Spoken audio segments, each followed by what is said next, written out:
إنما يعمر مساجد الله من آمن بالله واليوم الآخر.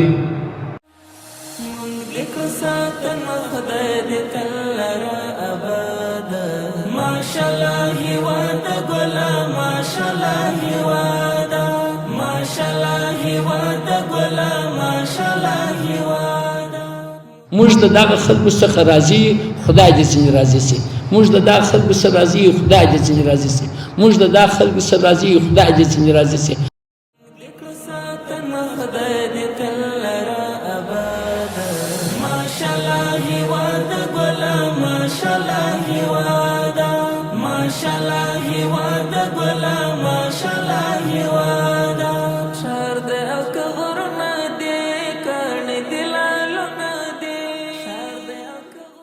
الله پاک د خدای او بیجه ته ورولې. الله پاک د نبی علیه الصلاۃ والسلام ورجه ته ورولې شته خیر پرته کړی دی.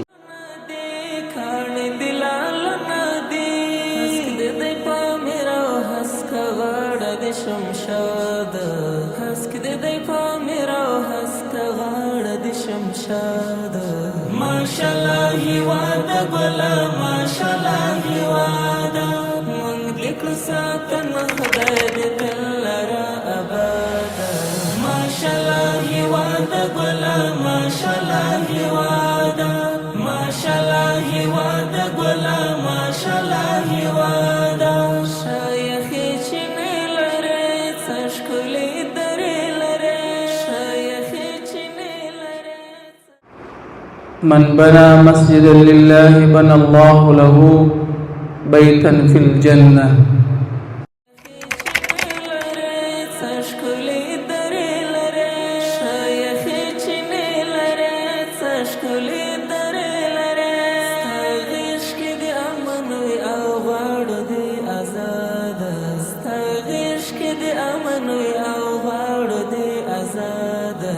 ماشاءالله هیواد ګلا ماشاءالله هیواد مونږ لیکو ساتن خدای دې تل. الله پاک چې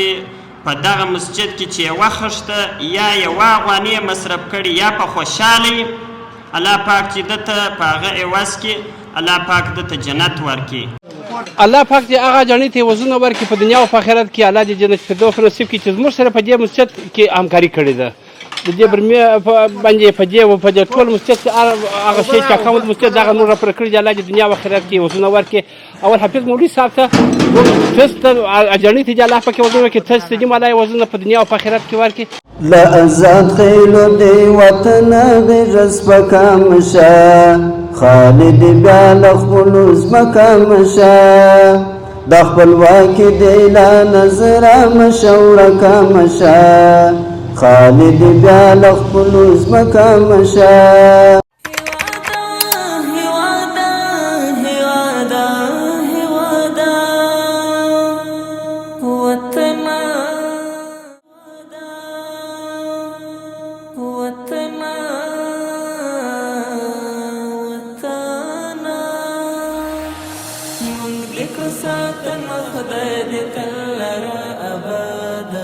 ماشاءالله هیواد ګلا ماشاءالله هیواد ماشاءالله هیواد ګلا ماشاءالله هیواد مونږ لیکو ساتن خدای دې تل را آباد. ماشاءالله هیواد ګلا ماشاءالله هیواد ماشاءالله هیواد ګلا ماشاءالله هیواد شهر د غرونه دې کړي دلالونه دې شهر د غرونه دې کړي دلالونه دې هسک دې په میرا هسک غاړه دې شمشاد هسک دې په میرا هسک غاړه دې شمشاد. ماشاءالله هیواد ګلا ماشاءالله هیواد مونږ لیکو ساتن خدای دې تل را آباد. ماشاءالله هیواد ګلا ماشاءالله هیواد ماشاءالله هیواد ګلا ماشاءالله هیواد شایخې چې نه لري څښکلې درې لري شایخې چې نه لري څښکلې درې. حضرت عمر فاروق رضی الله عنه مسجد دی و نو الحمدلله چې کارونه یې بشپړ سوله د ټولو مؤمنانو هڅه وه د ټولو خلکو کومکونو د ټولو خلکو مرستې وې خدای جل جلاله دې چې هر چا په دست باندې په لاس باندې په پیسو باندې په دعا باندې په دې برخه کې کومک کړی د الله پاک ته ځینې قبول او منظور کړي نو د ټولو مؤمنانو څخه خو زه ځانګړې مننه په دې خاطر باندې کوم چې د الله کور دی نو که درته وایم چې موږ هم هېڅ په وسه نه وه پوره 20 واره دې خلکو د الله د کور دپاره موږ ته چې کړي دي هغه غوښتنه یې کړې دی په اصلاح باندې سر کوش کړی دی چې دا شی خو په دې کې نه د دوی هدف و نه زموږ فقط څه وه د الله جل جلاله د کور جوړېدل وه نو پټري پرېکړو بیا به انشاءالله العزیز دعا وکړو زه به یم داخل مسجد ته ختم وسو انشاءالله بسم الله الرحمن الرحیم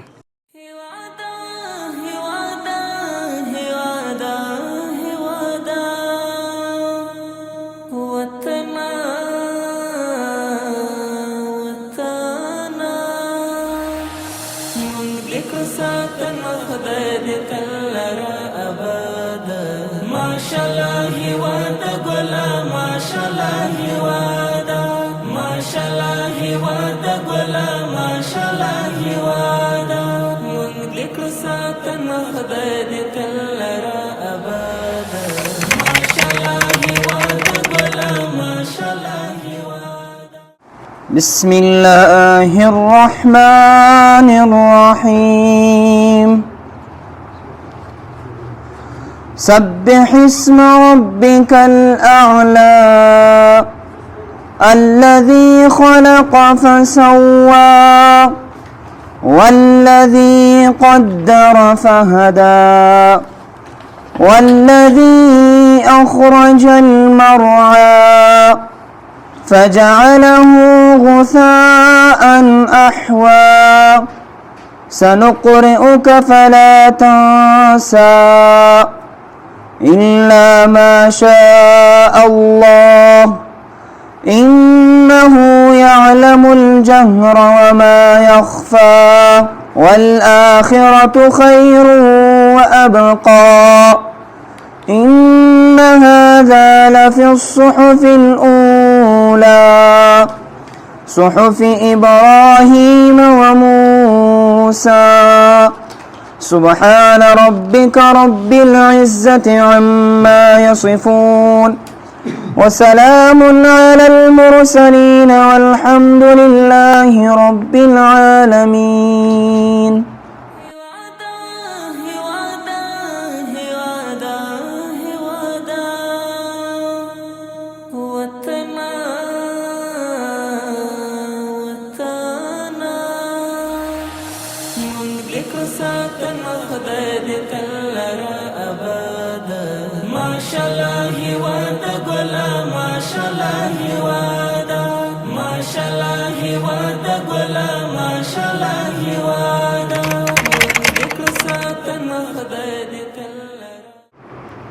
نحمده ونصلي على رسوله الكريم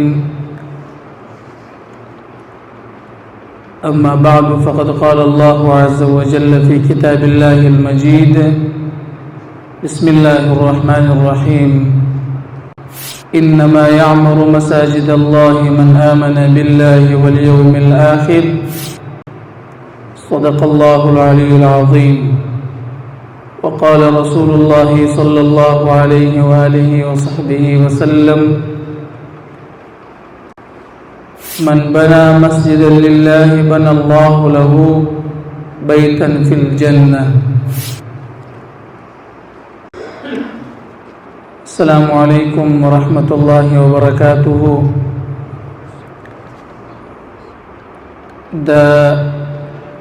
حضرت عمر رضی الله عنه د مسجد او د همدغه کلی درنو اوسیدونکو الله تعالی جل جلاله دې ستاسو ټول کوششونه سعی خدمتونه په خپل عالی دربار کې قبول او منظور کړي او رب جل جلاله دې همدغه مسجد چې نن الحمدلله موږ او تاسو یې په ډېر ښه انداز باندې وینو زموږ او ستاسو لپاره د خوشحالۍ د نیکمرغۍ د دنیا او د آخرت ذریعه وګرځوي. زموږ د المبارک خیریه بنسټ چې لله الحمد لکلونو راهیسې په دې برخه کې کار کوو یوازینی هدف دا دی چې د خپلو هغه بیچاره او دردېدلي ولس سره په یو برخه نه یو برخه کې کومک وکړو او هغه مؤمنان چې زموږ برنامې او زموږ پروګرامونه ویني د هغوی هم هدف او مقصد دا دی چې په یو پلمه نه یو پلمه باندې د خپلو غریبو هیوادوالو سره د کومک او د همکارۍ هغه ادرس پیدا کړي او ورسره کومک وکړي. که ستاسو یاد وي موږ د مسجد ته د دې لپاره راغلو چې فقط یوه برمه دلته وکړو خو رب العزت جل جلاله دغه مسجد کې ډېر کارونه زموږ د همدغه برنامو په برکت باندې او د همدغه مایک په ذریعه باندې الله تعالی جل جلاله وکړل. زه په لومړي قدم کې د ټولو هغو مؤمنانو څخه ډېره مننه کوم او واقعا د زړه له تله څخه ورته دعا غواړم چې هغوی د دې مسجد هغه بنا او هغه تعداد پشه شوي یو غیرتي اقدام یې وکړ او رب جل جلاله د همدغه غیرتي اقدام پر بنیاد باندې او خپل د رب جل جلاله چې هغه د غیور صفت او نوم او ذات دی هغه سي معامله زموږ او تاسو سره وکړل. کوران ویجان مسجد وای موږ او تاسو به اقدام نه وای کړی دا مسجد به همداسې پاته وای. نو یو عربي مقوله ده من طلب فقد وجد څوک چې د هر شي طلب وکړي الله تعالی جل جلاله به خامخا هغه ورکوي او حدیث مقدس کې راځي چې رب العزت جل جلاله د خپل بندگانو سره د هغوی د یقین پر بنیاد باندې معامله کوي. که د یو چا یقین داسې چې زه به د افغانستان په سطح باندې یو عالم جوړېږم او یقین یې په الله تعالی جل جلاله باندې دا وی حقیقتا الله به یې داسې عالم جوړوي. که د یو چا یقین دا وی چې زه به د نړۍ په سطح باندې یو نوموړی تجار جوړېږم الله به همداسې معامله ورسره کوي. موږ د خپل خیریه نهاد په مورد باندې یو خاطره هم لرو. موږ چې کله دا بنسټ جوړ کړي بیا موږ 14 کسان سره کښېنستلو چې الحمدلله اسلامي نظام رالی نور هغه مشکلات بني چې امنیتي مشکلات نور مشکلات دي راځي څنګه اجتماعي خیر رسولی شو. بیا مو د خیریه نهاد فکر وکړي چې د خیریه نهاد به جوړو. موږ په خپل منځ کې دا سره وویل چې راځي موږ او تاسو چې هر څونه پیسې د میاشتې د خپل معاش څخه ټول استادانو د مدرسې او د مکتب لږ لږ پیسې به دې ته مشخص کو ورکوو چې میاشت په 13 سوله او استاد به خپله په د کوره څخه پوره وړی وو نو پیسې چیرې درلودلې. نو یوه ورځ موږ چې میاشت 13 سوله 3,500 افغانۍ مو ټولې کړلې. په دغه 3,500 افغانۍ باندې بیا د حشمت خلیل د کلا سره یوه اجاڼۍ وه یو خبریال یې هغه د کورني ژوند حالات ذکر کړي او موږ ورغلو هغوی سره مو په دا 3,500 افغانۍ باندې مرسته وکړه. نورې بیا پیسې نه وي یوه میاشت بیا انتظار و بله میاشت 13 سول بله پیسې دغه هم نه درلودلې استادان هم نه سوی برابرولی. نو ما به د خپلو همکاران ته ویله چې داسې ورځې به راځي چې موږ به د خلکو سره په لکهاو کومکونه کوو. دغه زما همکاران چې وروسته الله تعالی جل جلاله هغه حالت راوستی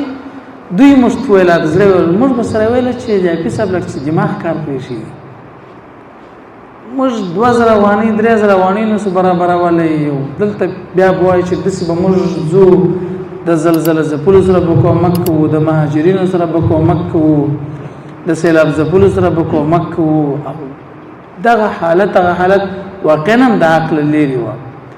خو الله تعالی جل جلاله دغسې حالت راوستی چې موږ هرات ته ولاړو حالت ته مو په هرات کې چا زلزله و کومک مو وکړي. زموږ یقین الله جل جلاله ثابت کړي. په د ویش څخه د بولدک پر لار چې کوم مهاجرین راتلل موږ 4 واره ورغلو تقریبا د 15,000 کسانو ته موږ ډوډۍ هلته ورکړل. دا الله جل جلاله دا ثابت کړي. سیلاب ځپلو ته همداسې چې موږ په کندهار کې چې کوم سیلابونه یو وخت ستاسو یاد وراله 3 کاله مخکې په لوله کې ډېر کورونه یوړل موږ خو هغوی سره کومک وکړ او د یوې روژه کې چې په دا روژه کې چې موږ څومره مرسته کړې وه تقریبا د 3.5 میلیون افغانۍ څخه اوښته چې موږ کومک په یوه روژه کې کړی یعنی دا څه هغه یقین و چې موږ په الله درلود او الله جل جلاله هغه زموږ یقین حقیقت او میدان ته چې کې راوېستې او موږ په دې باندې متيقن کړو چې الله زموږ د یقین مطابق زموږ سره معامله کوي نو دا مسجد مهذا القياس دا ستاسو یقین او ستاسو کوششونه او ستاسو خدمتونه دا ما چې څومره پیسې دلته مصرف کړې دي یو افغانۍ زمانه ده یو افغانۍ ډیره د کلر د زمانه ده ما چې څومره دلته پیسې مصرف کړې دي یو کس نه پکښې پیژنم ما چې څومره پیسې دلته مصرف کړې دي یا مراوړې دي د یو نوم مستعار نوم مې زده دی چې والله اعلم چې دا به حقیقتا د هغې جاڼۍ نوم وي او که یا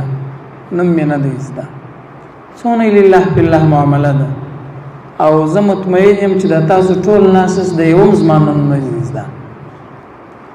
او زم په دې باندې مطمئن یم چې راغلی یم در دغه اوسه پورې د یوه کس نوم زما نه دی زده یو د حافظ مولوي نصر احمد صاحب دا نوم مې زده دی هغه هم د کفایت تخلیه څخه نو چې داسې د لله فی الله معامله وي دغه نن زموږ برنامه دغه عکاسي ویډیو چې کو فقط هغوی ته دا اطمینان ورکوو چې ستاسو پیسې دلته مصرف شوې دلته راغللې په دغه ځای کې مو مصرف کړلې نور هغوی هم په موږ باندې لله الحمد دومره باور لري چې د خپلو پیسو اطمینان 100% سته موږ پرون په یو مسجد کې برمه افتتاح کړله مولوي صاحب راسره و هغه مسجد توبه راتللې د باران په وخت کې دغه برنامه چې کسانو لیدلې او ماته ماښام ویل چې مسجد موږ جوړوو یعنی هدف دا دی چې ټول لله فی الله معامله ده زموږ ستاسو له ټولو څخه دا درخواست دی چې موږ ته زموږ نهاد او په عموم کې زموږ هغه مؤمنانو ته چې زموږ سره کومکونه کوي د الله جل جلاله په خاطر باندې بل هیڅ مقصد نشته دا ټول کارونه چې موږ وکړل یا آینده کې کوو دا د الله د پاره دی مخکې مې ما دا خبره یادونه چې یو افغانۍ زمانه ده نه زما احسان سته دلته نه زموږ د ټیم احسان سته نه موږ په دې باندې عرض د ستاسو احسان دی ستاسو کومک دی چې موږ مو داسې د خیر کار ته دعوت کړو الله جل جلاله زموږ په طریقه باندې زموږ په سبب باندې دلته یو پیسه مصرف کړله هغه مؤمنان چې موږ سره کومک کړی دي موږ چې دلته کوم کارونه کړي دي د مسجد د برمې کارونه مو الحمدلله وکړل د مسجد د بر کار مو کوي د مسجد د پنکو کار مو کوي ورسره مو دغه د ګاډرانو د خښتو چې کوم پیسې وي د پور د دام ورکړلې او دا د سو مکمل ځای و تشنابونه و دام الحمدلله جوړ کړله او پیپکاري وه او دام وکړله د دې ترڅنګ دغه د احاطې دیوال چې مکمل دوی ورته پیسې نه درلودلې دام وکړله بل څه شو د برق مکمل حساب الحمدلله موږ وکړي نو په دې کې چې زما سره کومک کړی و د مسجد او د سود ځای او د سو په ځای کې او د احاطې دیوال په برخه کې رڼا مور او سره د دې خور بلقیس جان او د دې ټوله فامیلو او د برق کار د مسجد او د دې ترڅنګ د برمې کار د پیپکاري کار او د پنکو کار ورسره د انداري او بیټري بل څه شو او د ټول شان مکمل دا هغه جاڼۍ چې هغه دغه برمه کړکړې وو ورڅ پیسې پاتې شوي وي نو موږ الحمدلله په دغه برخه کې مصرف کړی نو د ټولو دغه راغلي حاجي صاحبان چې دي سپین ږیري صاحبان چې دي دوی څخه ډېره مننه کوو خدای جل جلاله دې دوی ته خیر ورکړي چې په دغه تکلیف او په زحمت کې راغله ګرمي هم ده الحمدلله پنکو هوا ډېره سمه کړې ده زما ډېر ګروم مال داسې نه چې دغه خلک په ګرمۍ کې په تکلیف شي نو د ټولو څخه یو ځل بیا مننه کوو او ټول هغه مؤمنان زه ټولو ته وایم چې راځي د ټول پوهېږو چې افغانستان یو دردېدلی یو ځورېدلی کړېدلی وطن دی او ورسره ځورېدلي او کړېدلي ملت دی. زه به دې ټولو خلکو باندې دا اطمینان لرم چې داسې کورنۍ به نه وي چې د دوی په کور کې به یا یو شهید نه وي، یا به کونډه نه وي، یا به یتیمان نه وي، یا به معیوبین نه وي، یا به مریضان نه وي. دا داسې د 40-50 کلونو د جنګ څخه وروسته یو ډېر رنځ لیدونکی ملت دی. هغه مؤمنان چې پیسې لري پر هغوی مو دا غږ دی چې راځي پیسې په افغانستان کې مصرف کړي. که یو کس یوه ورځ آرامه ډوډۍ وخوري او آرام ویده سي او استراحت وویني، الله جل جلاله به موږ او تاسو ته په دنیا او آخرت کې اجر راکړي. او هغه مؤمنان چې پیسې نه لري پر هغوی باندې مې د هغوی څخه مې دا غوښتنه ده چې ټول هغه مؤمنان چې په دې برخه کې کومک کوي، ولو که هر څوک وي، د دې ملت په خاطر باندې به دعا ورته وکړو چې خدای جل جلاله دې توفیق ورکړي چې د افغانستان د خلکو لپاره کار وکړي. او هغه علماء کرام، هغه حفاظ کرام، هغه خطباء کرام، د هغوی څخه مو دا غوښتنه ده او په ډېر ادب او احترام باندې چې هغوی څه وکړي، دعا وکړي پر منابرو باندې او د تهجد پر وخت باندې، د نور تقاریرو په وختونو کې، په نور خاص وختونو کې چې الله جل جلاله موږ ته او زموږ سره ټول داسې کسان چې په دې برخه کې کار کوي د هدایت، د توفیق او د خدمت دعا وکړي. دا یو حدیث شریف چې پیغمبر علیه السلام وایي انا وکافل الیتیم فی الجنة کمثل اصبعیه، زه او د یتیم کفالت کوونکی به په جنت کې داسې یو، دغه دوې ګوتې همداسې کړې دي چې داسې به سره همسایګان. او حدیث شریف مخکې ویلي څوک چې د الله جل جلاله کور جوړوي، الله جل جلاله به د کور په جنت کې جوړ کړي. او آیات کریمه کې هم دا راته چې په تحقیق سره هغه څوک د الله جل جلاله کورونه یا عمارې جوړوي چې په ورځ د آخرت باندې او پر الله او د الله پر رسول باندې چې ولري، ایمان ولري. او نیکبختي او سعادت هم دغه خلکو لپاره دی چې د الله جل جلاله په دغه کور کې څه کوي، خدمت کوي. ګورئ زه او تاسو ټول دا مسجد موږ تاسو ته نه عاید راکوي، نه پیسې راکوي، هېڅ نه راکوي. ما لیدله چې په تکلیف او په زحمت کې، په ګرمۍ کې، په سختۍ کې بل د خلک ولاړو کار به یې کوي، څه ګټه. نم هم د حضرت عمر رضی الله عنه مسجد دی، حضرت عمر فاروق رضی الله عنه مسجد د هیڅ چا نوم نشته ورباندې. زه وایم بار بار راځي د نیتونو اصلاح وکړو او د ځان سره په نفس کې دا مذاکره وکړو چې یا الله یا الله نیت مې را سم که، یا الله نیت مې را سم که، نیت مې را اصلاح که. داسې نه چې د قیامت په ورځ باندې د همدغه مسجد د جوړولو په خاطر باندې بیا هم د الله په وړاندې باندې الله دې نه کوي، الله دې نه کوي، بیا په ټیټو سترګو ولاړي. موږ به بار بار دا وایو چې یا الله یا الله، ته به موږ باندې خبرې چې موږ ویډیو څه لپاره کوو، ته به موږ خبرې چې د مسجد ته څه لپاره راځو، یا الله ته به موږ خبرې چې دا کار څه لپاره کوو. خالقه ته مو نیتونه را اصلاح کړي. او موږ چې د مؤمنانو سره د دعا غوښتنه کوو دې لپاره یې نه کوو چې زموږ کار پرمختګ وکړي، یا یو مسجد کې د یوه خښتې الله نه دې منظوره وي، تر هغه چې موږ شپه او ورځ په میلیاردونو پیسې مصرف کوو، هغه نه دي پکار. موږ او فقط او فقط د هدایت دعا، فقط او فقط د هدایت دعا. سبحانك اللهم وبحمدك أشهد أن لا إله إلا الله وأشهد أن محمدا عبده ورسوله.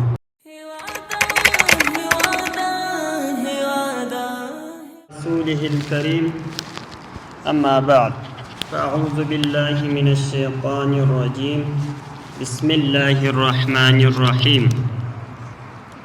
ومن لم يشكر الناس لم يشكر الله. مبارک علیه الصلاة والسلام په دغه حدیث مبارک کې فرمایي وایي څوک چې د خلکو شکر نه وایي هغه د الله پاک شکر هم نسي ادا کولی. نو موږ ته پکار ده چې د دغه خلکو چې دغه خدمت چې په مسجد کې کړی دی جیو شکر ادا د دغه خیریه بنسټ والا چې د پیسې راوړلې د لیپش کې مصرفولې و همدام د هر چا کار نه دی. اوس به زه پسې ووځمه یا یو بل مولوي صاحب پسې ووځي، هر څه چې وګرځېږو در ماخستنه پورې چې وګرځېږو، که د ساره ولاړ شو در ماخستنه پورې 15,000 هم نسو پیدا کولی چې یو چا ته وایو پر هر څه خانانو چې وګرځېږو. د هر چا کار نه دی. الله پاک بس یو چاته د دا خیر توفیق ورکړي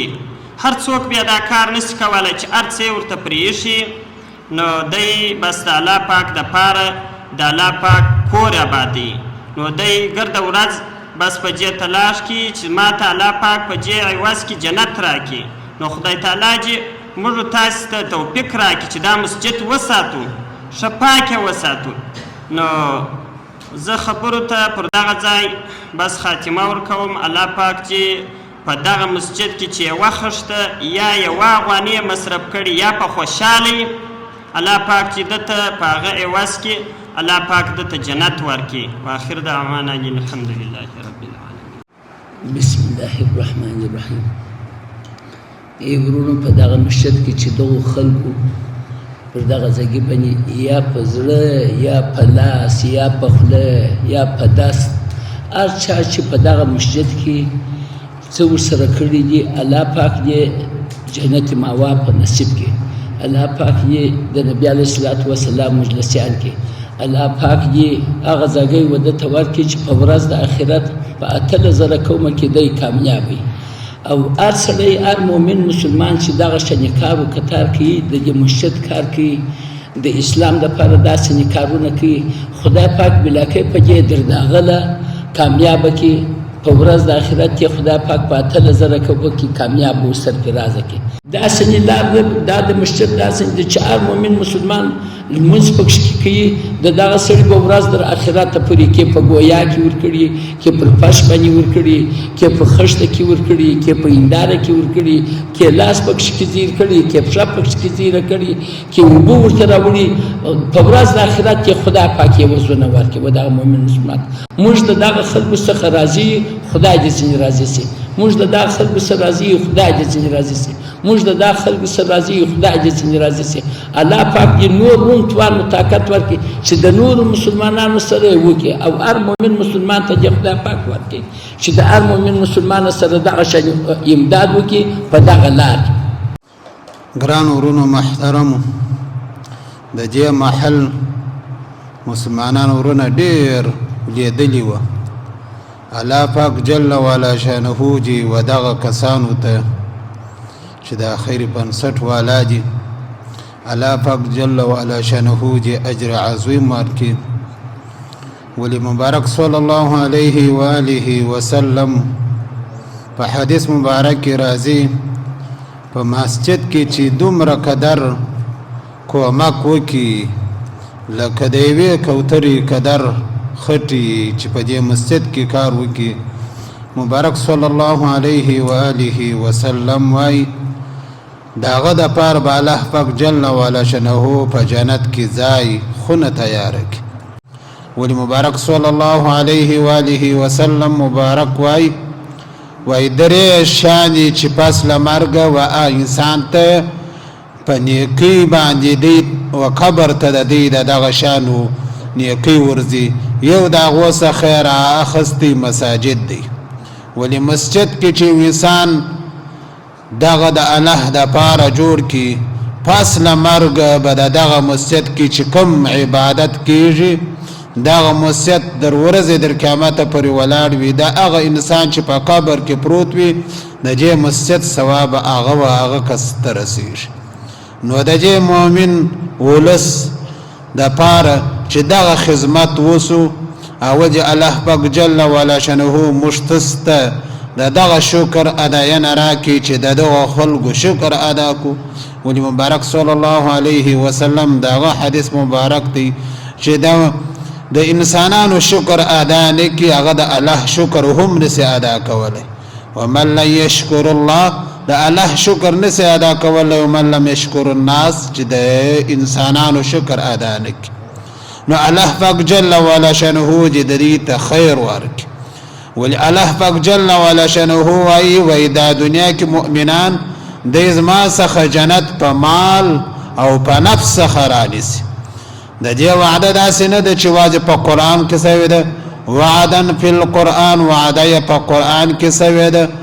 فی التورات او په تورات کې شوی ده او انجیل او په انجیل کې هم شوی ده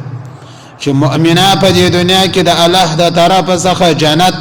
په مال او په نفس رانیسي ډیر مؤمنان دي چې الله پاک جل وعلا شانه په دې دنیا کې سبب د دخول د جنت ګرځي هغه مال دی په هر ځای کې چې ونی کار وي دی دا مال مصرفوي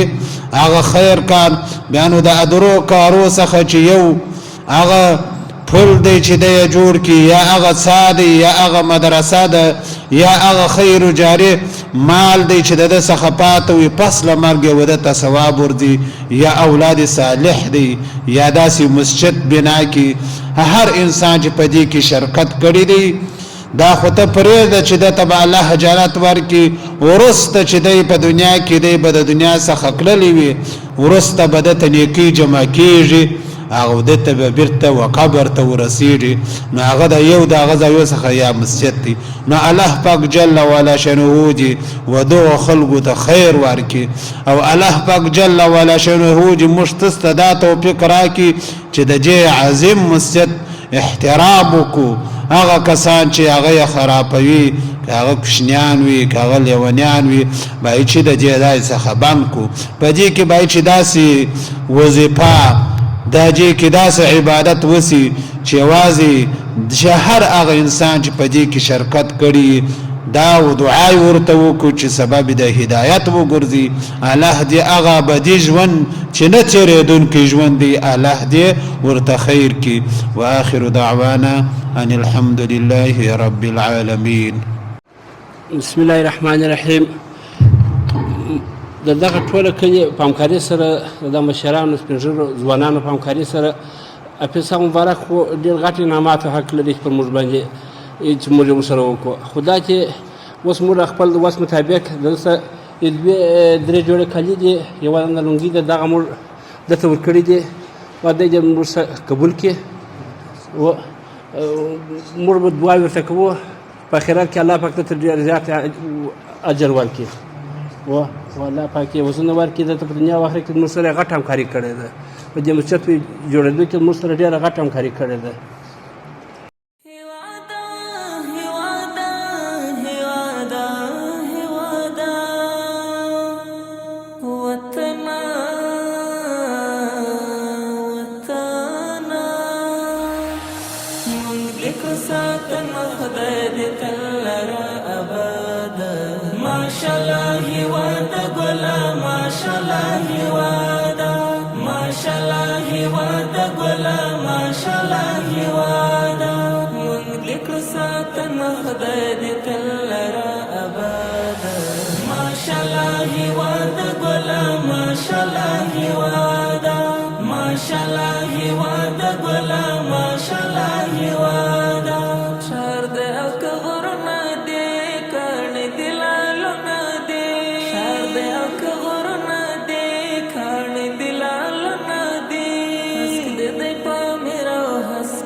الله پاکی د خدای او بیتیه ته ورولې الله پاکی د نبی علیه الصلاۃ والسلام رضیه ته ورولې شته خیر ته کړی دی الله دې هغه زیارت هم دروکي الله دې تاسو په جنت کې د خیر سلام سلامت الله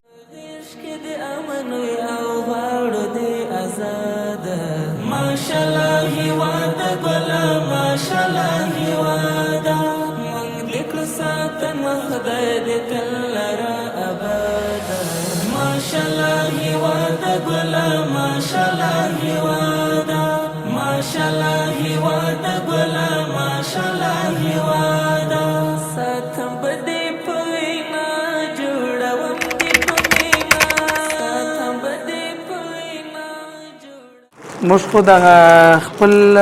همکاران هم په ځینې مواردو کې چې هغه موږ سره کار کړي هغه دغه کوو. ستا یو مولوي صاحب دی، مولوي صاحب دغه پر موږ باندې دته به موږ ځانګړی د خپل بنسټ څخه دغه ورکوو ستاینلیک هغه تقدیرنامه چې په دې برخه کې کار کړی دي. نو یو پیسې خو موږ هم نه لرو، نو فقط هغه تقدیرنامه خو داسې یو ستاینلیک چې هغه تر میلیاردونو ډېر ارزښت لري. نو تا هغه راکړه چې هغه دوه ستاینلیکونه دغه زموږ ستاینلیک چې دی دا کالي خو د محل خلکو د طرفه څخه دا څوک چې کفایت الله کامل صاحب تر کول شوي دي او یو په دعا ورته چې خدای د وادم وکړي. د وادم ډېر په مشکلاتو کې دي و بس الله پاک. نو موږ دا عنوان داسې لیکلی دی په پیژندنه او قدردانۍ سره د هغوی له صادقانه همکاریو مرستو او خدمتونو څخه چې د خیریه بنسټ موخو اهدافو او بشردوستانه فعالیتونو د پرمختګ لپاره یې ترسره کړي دي. ستاسې زحمتونه، صبر او ژمنتیا زموږ لپاره د باور، نیکمرغۍ او هیلو سرچینه ده. د خیریه بنسټ مشرتابه لخوا له تاسو مننه او ادعا کوو چې الله تعالی دې ستاسو خدمتونه قبول او ستاسو په ژوند کې لا نور برکت واچوي. د مبارک خیریه بنسټ له ادارې څخه همدغه ستاینلیک موږ درته ورکوو. الله تعالی جل جلاله دې د نورو خدمتونو توفیق هم ورکړي. دا دوی وایي چې دا مسجد یې پیدا کړی و همدغه کفایت الله استاد او موږ یې دلته راوستلو او موږ یې دعوت کړو. کنه دا ځای به نو چیرې موږ پیدا کوو. بس الله دې ته ضرورت خیر ورسي. نو دا به زه خو یو سپین ږیری حاجي صاحب غږ کوم چې څوک به په یو فاضل باندې که چیرې تکلیف نه یو فاضل که چیرې راځي یو مولوي صاحب چې راسي کله لویه دوره د الله جل جلاله به عالم جوړوي او که دی الله پاک عالم جوړ کړي موږ به مسجد ورجوړو د خیر.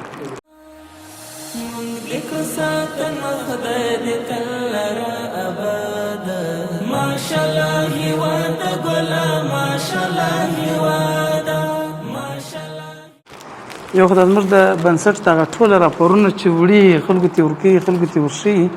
او خلکو ته وایي. نو د کیمرې په برخه کې زموږ سره همکار همیشه چې په برخه کې کومک کړی د شپه ورځ الله جل جلاله دې اجر ورکړي. خدای جل جلاله دې د دنیا او د آخرت کارونه جوړ کړي. صبغت الله یعقوبی صاحب دی چې د کیمرې تر شا ولاړ دی، که چیرې ممکنه وي څنګه به دا ستاینلیک ورکړو. نو د په نمایندګي باندې به دغه شاعر به دی ونیسي ته راځه توکل په خدای.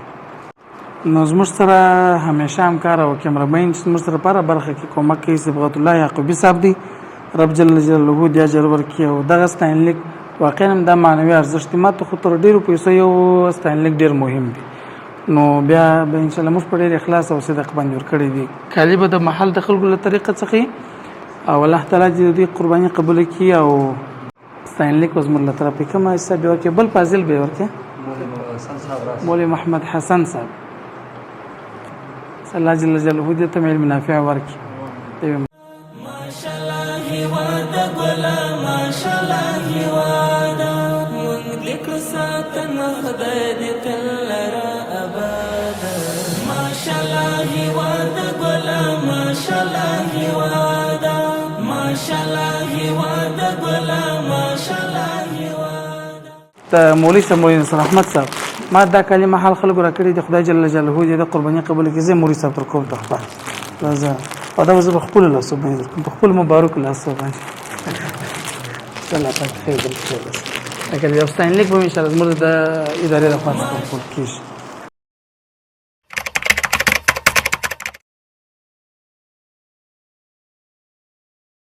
لا ازاد خیلو دی وطن غیرس پکا مشا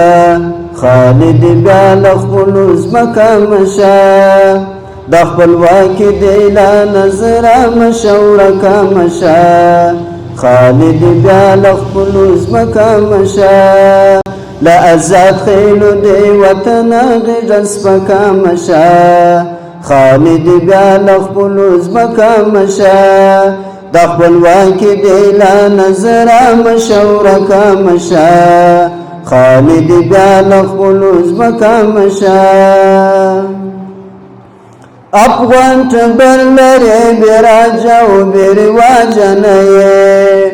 هیواد شکر دی د بل د لاس محتاج نه یې هیواد شکر دی د بل د لاس محتاج نه یې بیا پښتان ترکمن ازبک او بېتاجه کمشه خالد بیا له خپلو ځمکه مشه له ازاد خیلو دی وطن غېږه سپکه مشه خالد بیا له خپلو ځمکه مشه مینه دې دومره شي خورا چې یو د ګل فرسې وي بل پر مین د پسرلیو د بلبل فسې وي مینه دې دومره شي خورا چې یو د ګل فسې وي بل پر مین د پسرلیو د بلبل فسې وي نور دی پخپلو کی دا یو لبلک رکا مشا خالد بیا لخپلو زمکا مشا نور دی پخپلو کی دا یو لبلک رکا مشا خالد بیا لخپلو زمکا مشا لا ازاد خیلو دی وطن آغی رسمکا مشا خالد بیا لخپلو زمکا مشا دا خپلواکی دیلا نظر مشوره کا مشا خالد بیا لخپلو زمکا مشا ستن کی جمی لاستړلې سورې ګو خوړل سلی ونزوان البارودو زولنو خوړل ستن کی جړې لاستړلې سورې ګو خوړل سلی ونزوان البارودو زولنو خوړل بورا دی بیا یو مورکی یو ادکا مشا خالد بیا لخپلو زمکا مشا بورا دی بیا یو مورکی یو ادکا مشا خالد بیا لخپلو زمکا مشا لا ازاد خیلو دی وطن غیر سپکا مشا خالد بیا لخپلو زمکا مشا درتن تعلیم کری مولانا سپا دعا هیوادا خدای دی بدرنگ مکڑن بیاشکو نشکولا هیوادا درتن تعلیم کری مولانا سپا دعا هیوادا خدای دی بدرنگ مکڑن بیاشکو نشکولا هیوادا پتا موهنه جسم سوری خزان زکا مشا خالد بیا لخپلو زمکا مشا لا ازاد خیلو دی وطن غیر سپکا مشا خالد بیا لخپلو زمکا مشا دا خپلواکی دیلا نظر مشورکا مشا خالد بیا لخپلو زمکا مشا دا خپلواکی دیلا نظر مشورکا مشا خالد بیا لخپلو زمکا مشا أعوذ بالله من الشيطان الرجيم بسم الله الرحمن الرحيم اللهم صل على محمد وعلى آل محمد كما صليت على إبراهيم وعلى آل إبراهيم إنك حميد مجيد اللهم بارك على محمد وعلى آل محمد كما باركت على إبراهيم وعلى آل إبراهيم إنك حميد مجيد الله أكبر ولله الحمد بسم الله الرحمن الرحيم الحمد لله رب العالمين الرحمن الرحيم مالك يوم الدين إياك نعبد وإياك نستعين اهدنا الصراط المستقيم صراط الذين أنعمت عليهم غير المغضوب عليهم ولا الضالين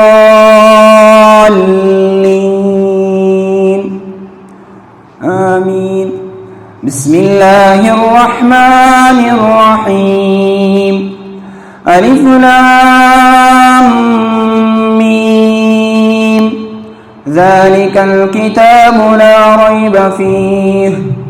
هدى للمتقين الذين يؤمنون بالغيب ويقيمون الصلاة ومما رزقناهم ينفقون والذين يؤمنون بما أنزل إليك وما أنزل من قبلك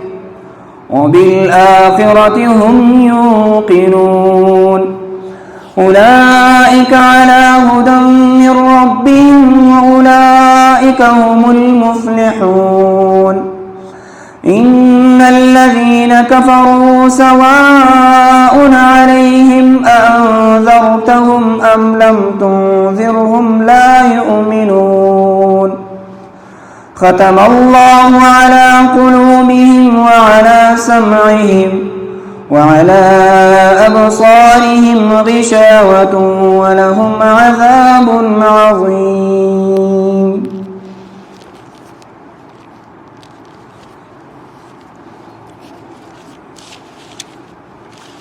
اللهم آنس وحشتنا في قبورنا. اللهم ارحمنا بالقرآن العظيم واجعله لنا إماما ونورا وهدى ورحمة. اللهم ذكرنا منه ما نسيت وعلمنا منه ما جهلت وارزقنا تلاوته آناء الليل وآناء النهار واجعله لنا حجة يا رب العالمين. صدق الله العلي العظيم وصدق رسوله النبي الكريم ونحن على ذلك من الشاهدين. ربنا تقبل منا إنك أنت السميع العليم. اللهم ارزقنا بكل حرف من القرآن حلاوة وبكل جزء من القرآن جزاء. اللهم ارزقنا بالألف ألفة وبالباء بركة وبالتاء توبة وبالثاء ثوابا وبالجيم جمالا وبالحاء حكمة وبالخاء خيرا وبالدال دليلا وبالذال ذكاء وبالراء أو تأويل على غير ما أنزلته عليه أو ريب أو شك أو سهو أو سوء إلحاد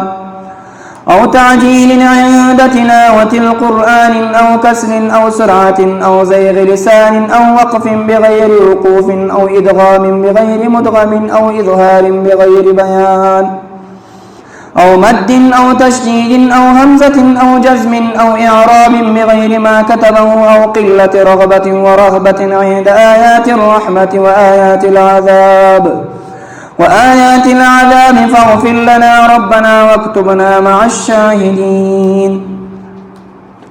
اللهم نور قلوبنا بالقرآن وزين أخلاقنا بالقرآن ونجنا من النار بالقرآن وأدخلنا في الجنة بالقرآن. اللهم اجعل القرآن لنا في الدنيا قرينا وفي القبر مونسا وعلى الصراط نورا وفي الجنة رفيقا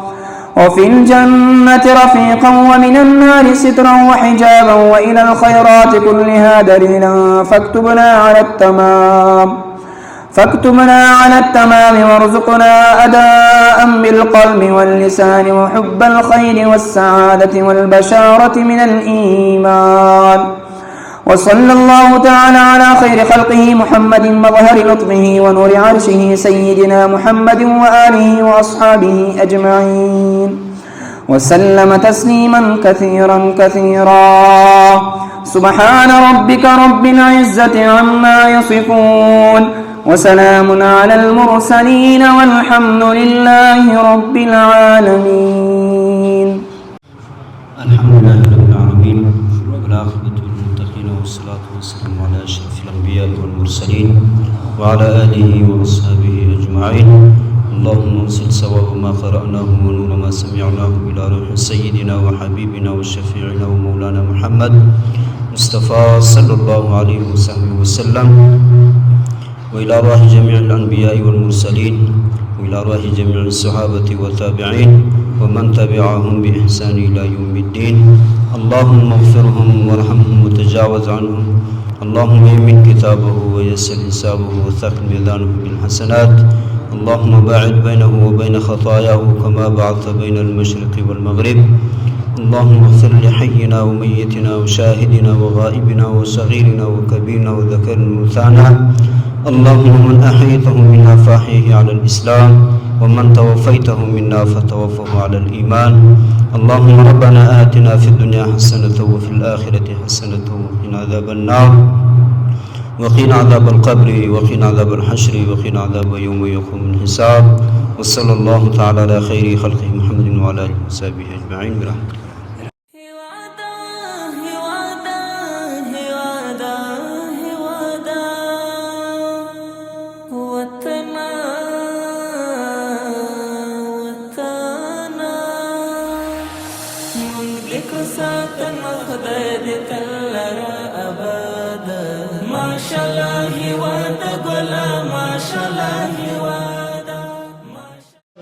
الله پاک دې هغه جنې ته وزونه ورکړي په دنیا او په آخرت کې. الله دې جنت فردوس نصیب کړي چې زموږ سره په دې مسجد کې همکاري کړې ده. د دې برمې باندې په دې ټول مسجد هغه شی چې اکاونټ مسجد هغه نور راپوره کړي دي. الله دې دنیا او آخرت کې وزونه ورکړي. اول حافظ مولوي صاحب ته تاسو ته جنې ته دې الله پاک وزونه ورکړي. تاسو ته دې الله وزونه په دنیا او په آخرت کې ورکړي.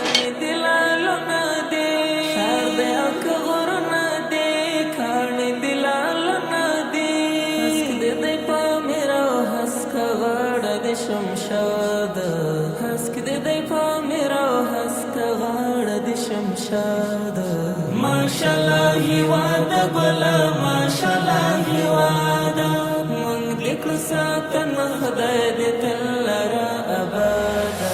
ماشاءالله هیواد ګله ماشاءالله هیواده ماشاءالله هیواد ګله ماشاءالله هیواده. شایخې چې نه لرې څه ښکلې درې لرې، شایخې چې نه لرې څه ښکلې